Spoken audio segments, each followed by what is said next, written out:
વડોદરામાં NEET paper leak મુદ્દે વિરોધ પ્રદર્શન કરાયું, જેમાં જ્યુબિલી બાગ ખાતે કાળી પટ્ટી સાથે વિરોધ પ્રદર્શન કરવામાં આવ્યું।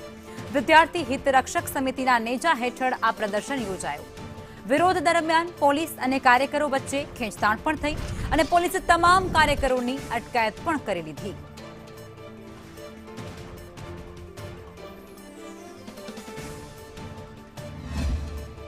પોલીસ અને જે વિદ્યાર્થી હિતરક્ષક સમિતિના જે સભ્યો છે તેના વચ્ચે હાલ અહીંયા ઘર્ષણ જોવા મળી રહ્યું છે અને તેમની હાલ અહીંયા અટકાયત અહીંયા કરવામાં આવી રહી છે। આ રીતે આ જિતેન્દ્ર સોલંકી છે વિદ્યાર્થી હિતરક્ષક સમિતિના જે સભ્યો છે તેમની અહીંયા હાલ અહીંયા ટીંગાટોળી પોલીસ કરી રહી છે। અહીંયા ઘર્ષણ સર્જાયું છે। આ સભ્યોની વચ્ચે એક બાદ એક અટકાયત અહીંયા કરવામાં આવ્યું છે।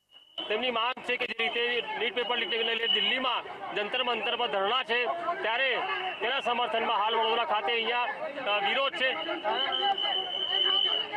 અને હાલ જેટલા પણ અહીંયા લગભગ 8 થી 10 જેટલા લોકો છે તેમની દિલ્હી જંતર મંતર પર છે, છોકરા પર અત્યાચાર કરે છે, એનો સખત શરમાવા પડું છું અને હું પોતે મારી જાતને હું ઈચ્છા કરી કે આજે કોંગ્રેસ જનતા પાર્ટીને જે રીતે લોકો મારવા છે, જે રીતે ઈચ્છા પહોંચાડી છે, એ જનતામાં અહીંયા કૃત્ય છે અને પ્રાઇવેટ ગુંડા માર્યા છે।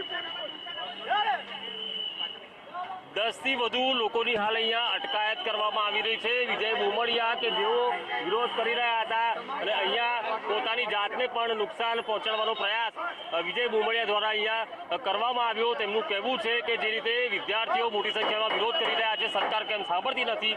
વિવિધ શહેરોમાં આ જે વિદ્યાર્થીઓ છે તેમનું સમર્થન કરવામાં આવી રહ્યું છે અને વડોદરા ખાતે પણ આખરે કાળી પટ્ટી બાંધીને બેનર પોસ્ટર સાથે વિરોધ કરવામાં આવ્યો છે।